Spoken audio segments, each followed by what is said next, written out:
ॐ सहनाववतु सहनौ भुनक्तु सह वीर्यं करवावहै तेजस्विनावधीतमस्तु मा विद्विषावहै।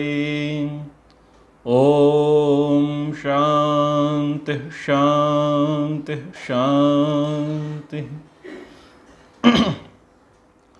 मुंडकोपनिषद तृतीय मुंडक द्वितीय खंड। सा वेद एतत् परमं ब्रह्म धाम यत्र विश्वं निहितं भाति शुभ्रम उपासते पुरुषं ये हि आप्त कामास्ते शुक्रम एतद इति वर्तन्ति धीराः। तो ब्रह्मज्ञान से मनुष्य की क्या अवस्था होती है, ये इसका टाइटल है। और ब्रह्मज्ञान किस प्रकार से प्राप्त होगा, जो ब्रह्मज्ञानी है उसकी क्या स्थिति होती है, उन सब की चर्चाएं यहाँ पर आती हैं। तो सबसे पहले कहा सा वेद ही तत्परम ब्रह्म धाम। जो जानने वाला है ब्रह्म को, वेद शब्द आया तो वेद शब्द विद जाने, विद विचारणे, विद सत्तायाम, यानी जिसको जाना जाए, जिसको विचारा जाए, जिसकी कोई सत्ता हो, जो जानने योग्य हो, उसी को तो वेद कहते हैं। तो जिसने वेद कर लिया यानी जान लिया, किसको? ब्रह्म को। क्योंकि अभी तक पिछले जो मुंडक हैं उसमें क्या बताया? ब्रह्म के विषय में बताने का प्रयास किया, संसार के विषय में बताया, जीवात्मा के विषय में बताया और परमात्मा के विषय में भी बताने का प्रयास किया। तो जिसने यथार्थ में ब्रह्म को जान लिया, क्योंकि ब्रह्म का वर्णन हो गया, जिसने यथार्थ में ब्रह्म को जान लिया है तो वह ब्रह्म के उस परम धाम के कारण ही यह विश्व शुभ्र रूप से भास रहा है। इस विश्व का तेज उस ब्रह्म का ही तेज है, जो धीर कामना रहित होकर उस पुरुष ब्रह्म की उपासना करते हैं, वे योनि से योनि में चक्कर लगाने के मार्ग को लांघ जाते हैं। अब यह इस वचन का इन्होंने अर्थ लिया। इस अर्थ के भाव को समझें। इसमें जो मुख्य बात समझने की है वो ये है कि शुभ्र यानी अच्छा, ये संसार किसे दिखाई देता है? देखो, दो प्रकार की दृष्टि यहां पर भी चलती है। जिनको संसार सर्वोपरि है, उनको संसार में सुख दिखाई देता है, संसार उनको अच्छा लगता है। एक दूसरे प्रकार के व्यक्ति हैं, वो कहते हैं कि संसार में सुख नहीं है, सुख तो ब्रह्म में है। इन दोनों प्रकार के व्यक्तियों से परे होकर के एक तीसरे प्रकार की चर्चा है कि संसार में ये गड़बड़ी है, ये देश खराब है, वो देश खराब है, ये जाति खराब है, वो जाति खराब है, ये भाषा खराब है, वो भाषा खराब है। नेगेटिविटी से भरे पड़े हम। यानी खाएं तो भोजन खराब, रोग हो गया तो दवाइयाँ खराब, पिया तो पानी खराब, सूंघा तो हवा खराब, पहना तो कपड़ा खराब, रहे तो घर खराब, गए तो सड़क खराब। समझ में आ रहा है ना? मतलब कुछ लोग वो हैं निराशावादी, जिनको क्या लगता है? खराब खराब खराब खराब, शुभ्र नहीं लगता, शुक्ल अच्छा नहीं लगता, तो वो शिकायत करते हुए मिल जाएंगे। शरीर से लेकर के बाहर पूरे संसार की शिकायत करते लग जाएंगे, दुख में रहेंगे। और एक कैसा वातावरण बना लेते हैं वो अपने चारों तरफ? दुखमय वातावरण बना लेते हैं। इतना दुखमय वातावरण बना लेते हैं कि जब कोई व्यक्ति उनके निकट में आता है वो भी दुखी होकर के ही जाता है, क्योंकि उन्होंने वातावरण दुख में नकारात्मक बना रखा है। वो व्यक्ति इतनी कमियों पर पीएचडी करके बैठा है कि कोई व्यक्ति आएगा तो उसकी कोई ना कोई 10वीं 12वीं पास तो ये करा ही देगा। अगर बिल्कुल अंगूठा टेक जीरो व्यक्ति आएगा तो चूंकि ये पीएचडी किया हुआ है कमियों के क्षेत्र में, तो अगले व्यक्ति के ये 10वीं 12वीं तो पास करा ही देगा। यानी भोजन पर वो 50 प्रकार का ज्ञान दे देगा, यहाँ पर ये कमियाँ हैं। औषधियों पर 50 प्रकार का ज्ञान दे देगा। कपड़ों के पहनने करने के तरीके पर 50 प्रकार का ज्ञान दे देगा। ऐसे ही घर कैसा होना चाहिए, सड़क कैसी होनी चाहिए, पार्क कैसे होने चाहिए, यात्राएं कैसे होनी चाहिए, 50 प्रकार का ज्ञान देता चला जाएगा। फिर ये खराब, वो खराब, भाषा खराब, ये खराब, वो कई प्रकार का विश्लेषण करता रहेगा। तो ऐसे जो लोग हैं उनको क्या होता है कि ब्रह्म जो है, यानी जो ब्रह्म की जो सत्ता है, यानी जो संसार है, वो अच्छा नहीं दिखाई देता। यहाँ जिसकी चर्चा चल रही है वो चौथा प्रकार का व्यक्ति है जिसने ब्रह्म को जान लिया, जिसने ब्रह्म को समझ लिया। भूतेषु भूतेषु विचिन्त्य धीराः यस्मिन् सर्वाणि भूतानि आत्मन्येवानुपश्यति। जब एक ब्रह्मवादी व्यक्ति ने, एक ब्रह्मनिष्ठ व्यक्ति ने, एक ब्रह्म श्रोत्रिय व्यक्ति ने ब्रह्म को जाना, तो फिर उसको ये सारा संसार कैसा दिखाई दिया? शुभ्र, अच्छा दिखाई दिया, भद्र दिखाई दिया। यानी फिर वो कहीं कमियां नहीं देखता। क्यों देखेगा कमियां? कमियां देखने का ये अर्थ है कि तुम प्रेम नहीं करते। कमियां देखने का अर्थ ये है कि तुम अपमान करते हो। किसका अपमान कर रहे हो? जिसे तुम अपना मानते हो उसका अपमान कर रहे हो। जिसकी तुम भक्ति कर रहे हो उसका तुम अपमान कर रहे हो, कमियां देख करके। सूअर पता नहीं कहां से आ गया। वो सूअर भगवान ने बनाया, सब प्रयोजन बनाया। और वह ऐसा क्यों है वो तुम छोड़ो, वो तुम्हारी समझ से परे है। पर जिसने बनाया है उस पर तो विश्वास है ना। बोले हाँ, उस पर विश्वास है। तो ये जो सूअर तुम्हें गंदा दिखाई दे रहा है वो वस्तुतः गंदा नहीं है, वो भी अच्छा है, वो भी किसी प्रयोजन के लिए बनाया गया। बोले सांप क्यों बना दिए भगवान ने? तो तुम्हें भगवान से प्रेम है या सांप से प्रेम है? बोले जी हमें भगवान से प्रेम है। तो बोले सांप से भी प्रेम करो, क्योंकि कृति किसकी है? कृति तो भगवान की है। और आप एक तरफ भगवान से प्रेम करो, दूसरी तरफ भगवान की कृति का अपमान करो। तो अपमान प्रेम एक जगह नहीं चल सकता। तो क्या समझ में आए? बोले उसका भी सम्मान करो, उसका भी कोई ना कोई औचित्य होगा, कोई ना कोई मूल्य, कोई ना कोई महत्व होगा। उसको आप भले ही नहीं समझ पा रहे, लेकिन नहीं समझ पा रहे हैं तो आप क्रिटिसाइज मत करो। समझ में आ रहा है? ये उस स्तर की बात है कि जिसने ब्रह्म को जान लिया, समझ लिया, उसके लिए जगत में सब चीज़ें शुभ्र दिखाई देंगे।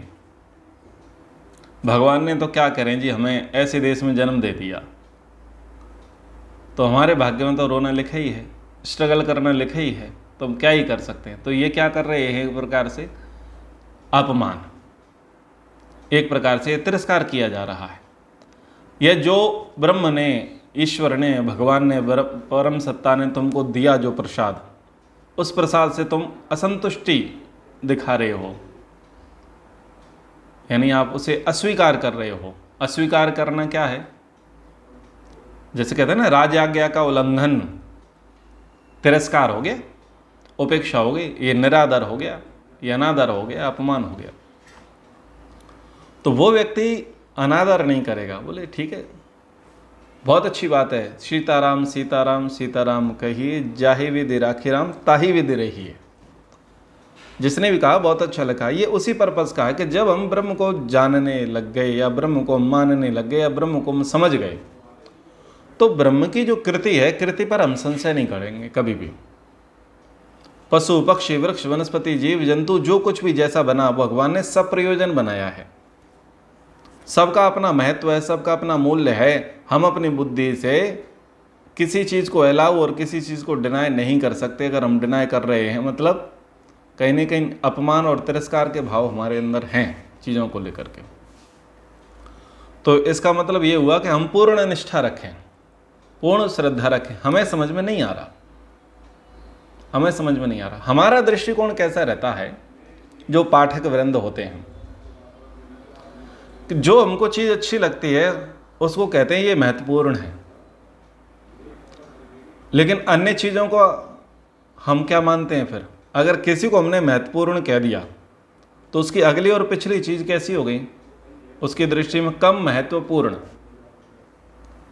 तो क्या जिसकी वस्तु को आप महत्वपूर्ण मान रहे हो, क्या वो जो बनाने वाला है, वो जो क्रिएटर है, वो कुछ खराब चीज़ें कुछ अच्छी चीज़ें बनाता होगा? खराब चीज़ यानी बुद्धि कम चली, अच्छी चीज़ें यानी बुद्धि अच्छी चली, ऐसा मानते हो क्रिएटर को? सर्वज्ञ सर्वशक्तिमान का अर्थ क्या निकलेगा? मान लीजिए कि बोले वेद का सबसे बढ़िया मंत्र क्या है? बोले गायत्री मंत्र, गुरु मंत्र, महामंत्र, महामृत्युंजय मंत्र, गुरु मंत्र, महामंत्र, विश्वानि देव, बहुत अच्छे अच्छे मंत्र, विशिष्ट मंत्र, विशेष मंत्र हैं। अच्छा, या मेधाम देवगणा, वो कैसा?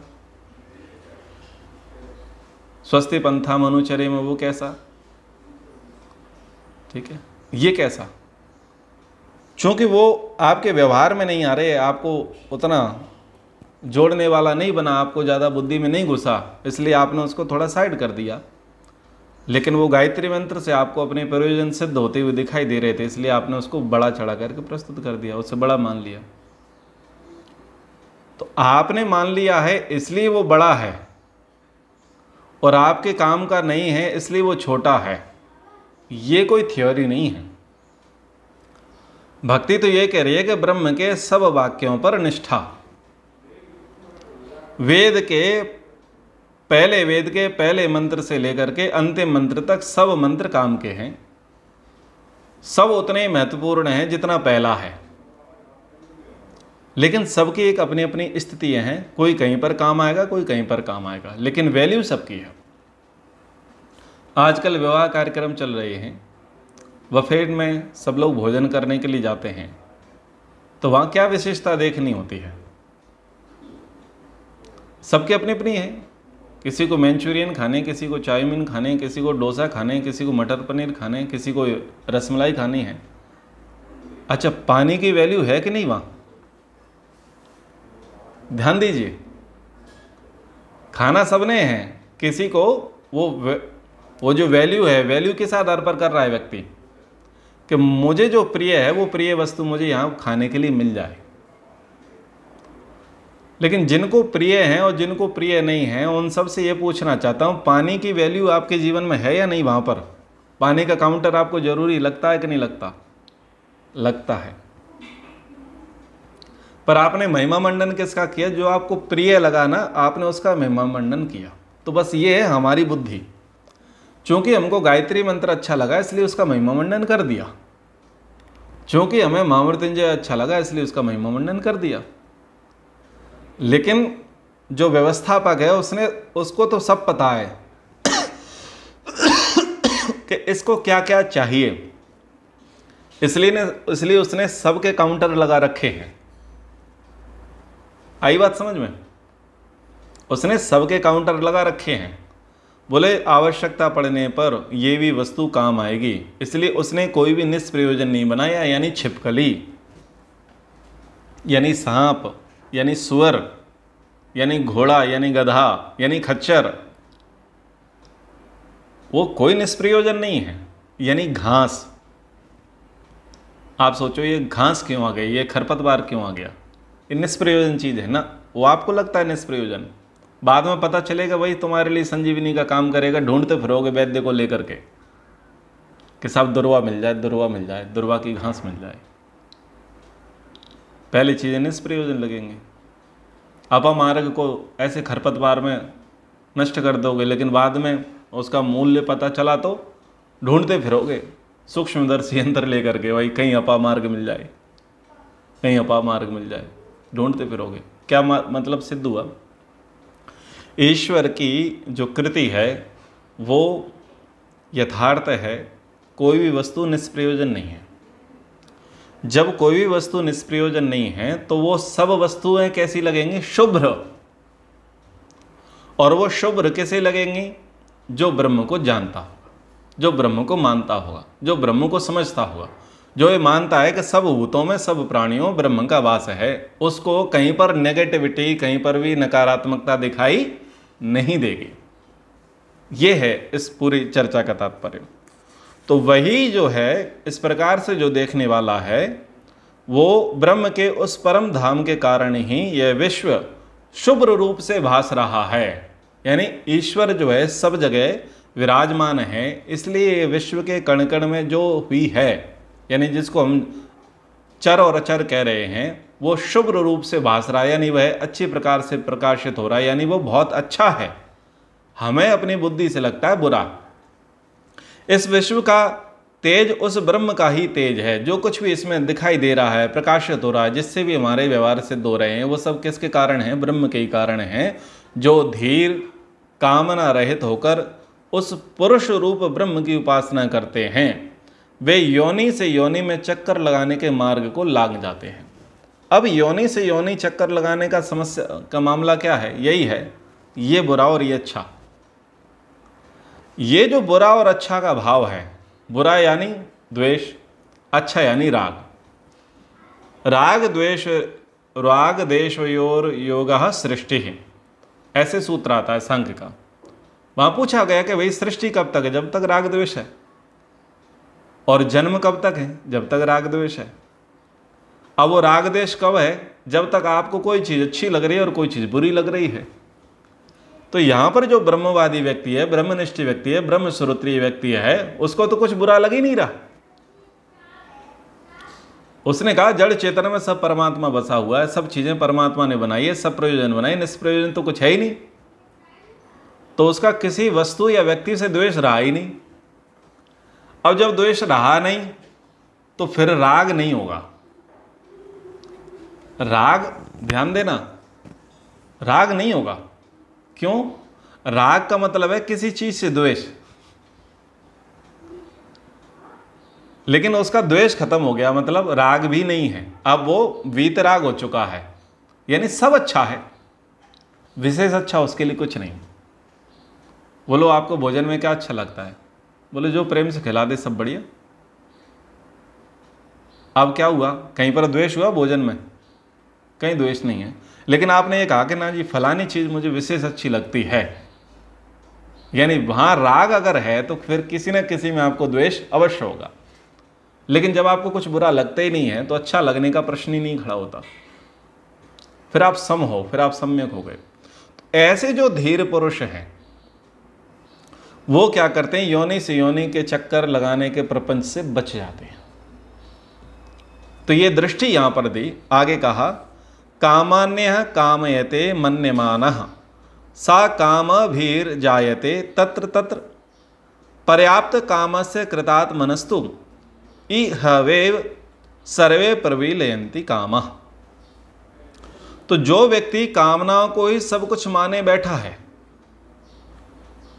उन्हीं की आराधना करता है, वह उन कामनाओं से भिन्न भिन्न योनियों में उत्पन्न हो जाता है। कामना यानी राग, कामना यानी द्वेष। राग द्वेष क्या है? यही तो कामना है एक प्रकार से, कि मैं ये नहीं चाहता और मैं ये चाहता हूं। ये ना चाहना और ये चाहना, यही तो राग और यही तो द्वेष है। तो जो व्यक्ति कामनाओं के पीछे पड़ा है, रूप की, रस की, शब्द की, स्पर्श की, गंध की, कामनाओं के पीछे पड़ा है और उसी की आराधना करता है। सर्वाधिक किसकी आराधना की जाती है संसार में? कामनाओं की, यानी वस्तु या व्यक्ति की कामना, उसी की आराधना की जाती है सर्वाधिक। तो जब वस्तु और व्यक्ति की सर्वाधिक आराधना की जाएगी तो क्या प्राप्त होगा? वही प्राप्त होगा जिसकी आराधना कर रहे हैं। और उसकी प्राप्ति के लिए पुनरपि जननम पुनरपि मरणम, क्योंकि वो अभी पूरी नहीं हुई हैं तो फिर पूरी होंगी। इच्छा है ना, इसलिए बार बार तो आना पड़ेगा। लेकिन प्राप्ति करने के चक्कर में जो कामनाएं आप रखोगे, उसके चक्कर में कुछ कुछ गड़बड़ भी करोगे, तो गड़बड़ का भी कुछ ना कुछ पनिशमेंट भोगना पड़े। तो दोनों काम चलते रहेंगे। कामनाएं पूरी नहीं हुई हैं तो उसकी पूर्ति के लिए बार बार जन्म लेते रहोगे, और कामनाओं को करने के चक्कर में आपने कई लोगों की कामना खत्म कर दी। ये भी तो होता है। आप अपनी कामनाओं को पूरा करने के चक्कर में अन्यों की कामना का भी तो नाश करोगे। करोगे या नहीं करोगे? सब करते हैं भाई। IAS बनना चाहते हैं, 500 लड़के हैं, 500 लड़कियां हैं, 1000 स्टूडेंट हैं, क्या बनना चाहते हैं? आईएएस बनना चाहते हैं, 1000 बच्चे हैं आईएएस बनना चाहते हैं और वैकेंसी 10 है, तो 10 को मिल गई हैं, 990 तो रह गए ना, उनकी कामना तो तुमने मार दी। क्योंकि ये भी तो ऐसा है ना, प्राप्त करना चाहते हैं, पहले फर्स्ट पर तो सभी पहुंचना चाहते हैं ना। तो क्या होता है साहब, वो बन गया, हम नहीं बन पाए, वो लक्ष्य तक पहुंच गया, हम नहीं पहुंच पाए। तो फिर भी तो कुछ ना कुछ झगड़ा, कुछ ना कुछ बखेड़ा, कुछ ना कुछ राग द्वेष तो होगा। जो व्यक्ति पहुंच गया है उसे कोसोगे या नहीं कोसोगे? कुछ ना कुछ तो सोचोगे उसके लिए। सब लोग दूध के दूल्हे तो होंगे नहीं। टायर पंचर हो जाता, पैर में फ्रैक्चर हो जाता, पैर मुड़ जाता, तो शायद हम भी आगे निकल जाते। कुछ ना कुछ तो थोड़ा हमारी भी सुन लेता। तो मतलब कहने का तात्पर्य यह है कि अगर हम अपनी कामनाओं की पूर्ति के लिए लगे हैं तो हम किसी न किसी की कामना को तो नष्ट कर ही रहे होते हैं। ये भी तो बड़ी बात है, किसी न किसी की कामना तो हम नष्ट कर ही रहे होते हैं। प्रधानमंत्री बनना चाहते हैं ना लोग, बन जाते हैं, अन्य लोगों की कामनाएं धरी की धरी रह जाती हैं, तो फिर वो हाथ मलते हैं, वो सोचते हैं इसको कैसे उतारें, चलता रहता है ना राग द्वेष। अब ये सब क्या कराएगा, फिर से जन्म और मरण ये कराता रहेगा। आराधना किसकी चल रही है? इसी की तो चल रही है। यही तो आराधना चल रही है, कामनाओं की, यानी वस्तु और व्यक्ति की प्राप्ति की अभिलाषाएं, इसी की आराधना मनुष्य कर रहा है। तो वह उन कामनाओं से भिन्न भिन्न योनियों में उत्पन्न होता है। उसी कामना के परिणाम स्वरूप जीवात्मा को पुनः पुनः अनेक अनेक योनियों में जन्म लेना पड़ता है। और जिस व्यक्ति के लिए कामनाएं पर्याप्त हो चुकी हैं, बहुत हो चुकी हैं, वह उनमें नहीं फंसा हुआ, वह कृतात्मा हो जाता है। बोले चाहिए, बोले ना जी मेरे लिए पर्याप्त है। पर्याप्त का मतलब अब नहीं चाहिए, मैंने प्राप्त कर लिया, पर्याप्त। तो देखो, मैं आपको बार बार एक शब्दावली का प्रयोग करता हूं कि भोग से योग सिद्ध होता है। बार बार बोलता हूं कि पहले सकामता होगी फिर निष्कामता आएगी। क्योंकि जब तक कामनाएं पूर्ण नहीं होंगी या कामनाओं से आप त्रस्त नहीं होंगे, या ये कहें कि बस बहुत हो गया, इनफ, तब तक आप योग के मार्ग में आप प्रवेश नहीं कर सकते। तो यहां पर जिसने कह दिया कि भाई अब तो ये कामनाएं मेरे लिए पर्याप्त हो चुकी हैं, पर्याप्त मतलब बहुत कर लिया, इनफ, बहुत खा लिया, बहुत घूम लिया, बहुत पहन लिया, बहुत देख लिया। 5 इंद्रियों के जो भोग हैं, रूप के, रस के, शब्द के, स्पर्श के, गंध के, बोले अब क्या, बोले रिटायर्ड, संन्यास। संन्यास कब ले रहा है वो? जब कामनाएं उसने पर्याप्त कर ली, पर्याप्त कामनाओं को भोग कर लिया, समझ लिया कि अब इसमें कुछ नहीं रखा, देख लिया, समझ लिया, तो जब उसे लगता है कि पर्याप्त हो चुका है, तब वो संन्यास लेगा। संन्यास मतलब लोकेषणा से, वित्तेषणा से, पुत्रेषणा से संन्यास लेगा। बहुत खेल लिया, बहुत कमा लिया, बहुत कुर्सी पर बैठ लिए, बहुत पद का रौब झाड़ लिया, बहुत कर लिया, लेकिन अब बोले इनफ, पर्याप्त, तो वो है उसका संन्यास। उसको संन्यास कह रहे हैं। यानी अभी लाल गेरुए वाले की चर्चा नहीं है, लाल गेरुए वस्त्र की चर्चा नहीं, पर्याप्त हो गया, यानी अब ये नहीं भोगना। तो फिर वो क्या होता है, वो उसमें फंसता नहीं है फिर, क्योंकि कामनाएं फंसाने वाली होती हैं। उसने कह दिया कि बस भाई हो गया, पर्याप्त पेट भर गया, अब कुछ नहीं चाहिए, आगे बिल्कुल अभिलाषा नहीं है, तो वह कृतात्मा हो जाता है। उसका सब ध्यान आत्मा में ही लग जाता है, यानी फिर वो अंतर्मुखी होता है। बाहर की दुनिया बहुत घूम लेने के बाद, संसार में बहुत भटकने के बाद, वो व्यक्ति संसार पति की खोज के लिए या अंतर्मन की यात्रा के लिए वो लग जाता है, और उसकी सब कामनाएं यहीं लीन हो जाती हैं। कामनाओं की तीसरी वहीं पर है, कहाँ पर? ईश्वर की ओर जाने में, अंतर्मन की यात्रा में जाने में। लोग बड़ी बड़ी विजय करते हैं, बड़े पद पर, चक्रवर्ती सम्राट तक पहुंचने का, दुनिया का सर्वश्रेष्ठ पद को प्राप्त करने के लिए पुरुषार्थी बनते हैं, और उसके लिए शिक्षाएं ग्रहण करते हैं, उसके लिए साधनों का प्रयोग करते हैं, बुद्धि का, नीतियों का, तकनीकियों का प्रयोग करते हैं। लेकिन सबसे बड़ी विजय क्या होती है? सबसे बड़ी विजय पर्वत श्रृंखला पर पहुंचनी नहीं होती। सबसे बड़ी विजय चक्रवर्ती सम्राट बनने की नहीं होती। सबसे बड़ी विजय होती है मनोजीत, इंद्रिय जीत होना। इंद्रिय जीत होना सबसे बड़ी विजय नहीं है, इंद्रिय जीत होना सबसे बड़ी विजय है। इंद्रजीत यानी एक प्रकार से स्वर्ग का सिंहासन आप प्राप्त कर लो, तो वो बाहर की जो विजय है वो वास्तव में विजय बड़ी विजय नहीं है। भीतर की जो विजय है वो सबसे बड़ी विजय है। और उसकी सब कामनाएं फिर यहीं पर लीन हो जाती हैं। कामनाएं बनी रहें, लीन ना हो, इसलिए तो भिन्न भिन्न योनियों को द्वार खोलना पड़ता है। यानी क्यों उसको बार बार जन्म लेना पड़ा? क्योंकि कामनाएं लीन नहीं हुई, कामनाएं समाप्त नहीं हुई। इसलिए फिर क्या कहा, भाई दरवाज़ा खुला है, जाओ, क्या बनना है बन जाओ, कामनाएं हैं तुम्हारी। अब आगे कह रहे हैं, बहुत महत्वपूर्ण प्रसंग और आ रहा है आगे। ना अयम आत्मा प्रवचनेन लभ्यो न मेधया न बहुना श्रुतेन यमेव एष वृणुते तेन लभ्य तस्यैष आत्मा विवृणुते तनु स्वाम। तो यह वचन कहाँ पर मिल जाता है आपको? कठोपनिषद में सुनने को मिल जाता है। ठीक है, इसका क्या अभिप्राय है कि ये जो आत्मा है ये प्रवचन से प्राप्त होने वाला नहीं है। ये कौन सा अर्थ है? अविधा। और ना मेधया, अच्छी बुद्धि से भी ये प्राप्त होने वाला नहीं है। न बहुना श्रुतेन, और बहुत ज़्यादा सुन लेने मात्र से भी ये प्राप्त होने वाला नहीं है। ये है अविधा लक्षण, अविधा। और लक्षण क्या होगा कि केवल प्रवचन के पीछे मत पड़ो, केवल बुद्धि के विशाल वृहद होने के पीछे मत पड़ो। ऐसा मत मानो कि मेरी बुद्धि अच्छी हो जाएगी तो मिल जाएगा, बहुत ज़्यादा प्रवचन सुन लूँगा तो हो जाएगा, बहुत ज़्यादा पाठ कर लूँगा, जप कर लूँगा, सुन लूँगा तो हो जाएगा। ना, नहीं होगा। यम एव एष वृणते तेन लभ्य, बोले जब वो ब्रह्म जिसका वर्ण करना चाहे तभी वो वर्ण कर पाएगा, मिल पाएगा, जान पाएगा। तो उसका लोग ऐसा लक्षण अर्थ करते हैं। बस फिर क्या तकलीफ है? भाई प्रवचन से मिलने वाला है नहीं, इसलिए प्रवचन करना नहीं। ना मेधया, अच्छी बुद्धि होने पर भी नहीं मिलने वाला, इसलिए ना तो शंख पुष्पी खाओ, ना ब्राह्मी, ना प्राणायाम करो, ना ओम का उच्चारण करो, ना गाय का घी पियो। बुद्धि की आवश्यकता है ही नहीं।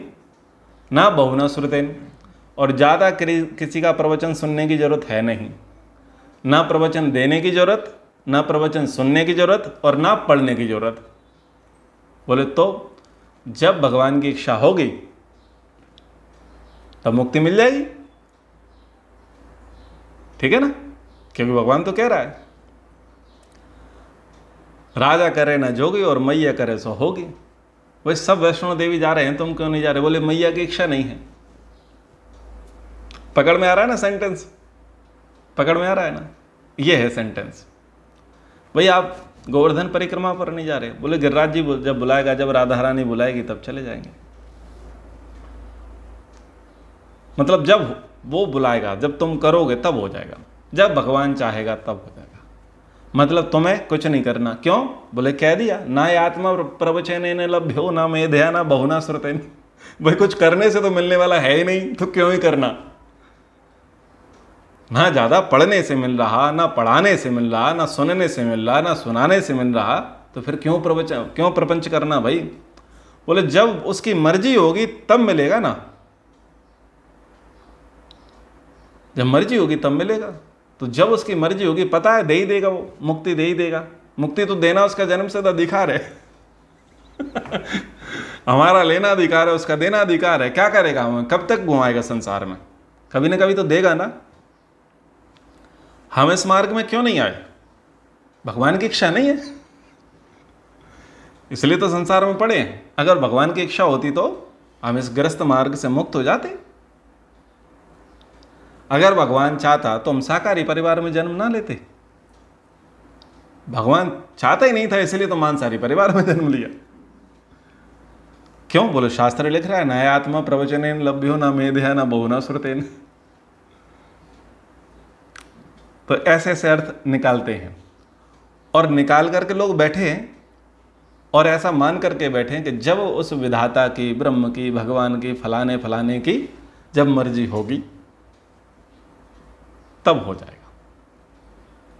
यानी जब उसका संकेत आएगा, जब उसका संदेश आएगा, जब उसका बुलावा आएगा तो बोले सब ये दुकान, मकान, यान सब छूट जाएंगे, सब चल पड़ेंगे। और लगे यार 2-4 लोगों का उदाहरण भी दे देते हैं कि देखो वो सगाई करने जा रहा था, उसका रोका हो गया था, फिर बोले अगले दिन साधु बन गया, अगले दिन साधु बन गया। सीए था, रोका हो गया और अगले दिन साधु बन गया। किसने बनाया? ब्रह्म ने बनाया, भगवान की इच्छा थी, बस उसकी संसारिक यात्रा यहीं तक थी। तो ऐसे ऐसे कुछ अपने पक्ष में वो बढ़िया सा ढूंढ ढांड के उदाहरण भी दे देते हैं अपने पक्ष को प्रस्तुत करने के लिए, पुष्ट करने के लिए। लेकिन अगला जो वचन है, जो ऐसी मान्यता वाले हैं, उस पर कुठाराघात करने वाला है। ना अयम आत्मा बलहीनेन लभ्यो ना च प्रमाद तपसो वाये लिंगात एते उपाये यतते यस्तु विद्वांस तस्य से आत्मा विशते ब्रह्मधाम। कह दिया कि ना ये आत्मा बलहीनेन लभ्यो, बोले कमजोर को प्राप्त होने वाला नहीं है। तो कमजोर कौन था? जिसने प्रवचन छोड़ दिया। कमजोर कौन था? जिसने श्रवण छोड़ दिया। कमजोर कौन था? जिसने बुद्धि का बढ़ाना छोड़ दिया, जिसने तप छोड़ दिया, जिसने ब्रह्मचर्य छोड़ दिया, जिसने सत्य का पालन छोड़ दिया। ना ये आत्मा बलहीनेन लभ्यो, ये कमजोर व्यक्ति को प्राप्त होने वाला नहीं है। पर समाज में सबसे ज़्यादा आत्मा को प्राप्त करने के लिए कौन लोग लगे हैं? बलहीन लोग लगे हैं। बताओ, देख लो समाज में जब शक्ति सामर्थ्य घट जाता है तब कहते हैं कि अब भगवान का भजन करने का समय है। और जब शरीर में दम होती है तब व्यक्ति भोगों के पीछे भागता है। जवानी में व्यक्ति भजन क्यों नहीं कर रहा? क्योंकि बलवान है, इसलिए अभी क्या करेंगे? रूप के, रस के, शब्द के, स्पर्श के, गंध के जो भोग हैं, भोगों को भोगेंगे। और जब बुढ़ापा आएगा, यानी जब इंद्रियां शिथिल हो जाएंगी, कमजोर पड़ जाएंगी, सामर्थ्य नहीं बचेगा, फिर हम घर के भी काम के नहीं, दुकान के भी काम के नहीं, मकान के भी काम के नहीं, फिर तो कोने के काम के हैं। कोने में आसन डाल दिया जाएगा, कुर्सी डाल दी जाएगी, बोले कुछ नहीं, तुम मम्मा बैठी बैठी बस माला ढरकाओ और कुछ नहीं करो। तो ये भी दृष्टिकोण समाज में देखी जाती है कि जब व्यक्ति बलहीन हो जाता है, निर्बल हो जाता है, तब जाकर के वो क्या पकड़ लेता है? वो माला पकड़ लेता है। अच्छा, कोई बलवान होकर के माला पकड़ ले तो बलवान लोग क्या कहते हैं? भीख मांगता फिरता है, हट्टा खट्टा है, कुछ काम नहीं करता है। समाज बड़ा विचित्र है। कोई युवा हो, अच्छा 30, 40, 50 साल का, बढ़िया शरीर हो, सुंदर रूपवान हो, लेकिन भिक्षावृत्ति कर रहा हो, तो कोई भिक्षा देगा या ज्ञान देगा? ज्ञान देगा उसे। बोले इतना हट्टा कट्टा है, मोटा ताजा तगड़ा है, बढ़िया है, सुंदर है और बोलता भी बढ़िया है, अंग्रेजी भी जानता है, बोलो, लेकिन भिखारी बना हुआ है, कमाता क्यों नहीं रे? क्योंकि वो बलवान है। वो क्या मानते हैं कि बलहीन व्यक्ति ही उपासना करेगा। ये बलवान व्यक्ति का काम थोड़ी है उपासना करना। इसलिए समाज में ये नैरेटिव बना हुआ है कि बोले यौवन काल में या प्रौढ़ अवस्था में भगवान को प्राप्त करने के लिए कोई पुरुषार्थ नहीं करना। तीर्थ यात्राएं, बहुत अच्छा, तीर्थ यात्रा करेंगे, ये तो बहुत बड़ी बात है। तीर्थ यात्रा बोले जवानी में नहीं, बुढ़ापे में, जब बच्चे के बच्चे हो जाएं तब तीर्थ यात्रा करो। ऐसी यात्रा करो, घर आ जाए तो ठीक, ना आए तो कोई बात नहीं।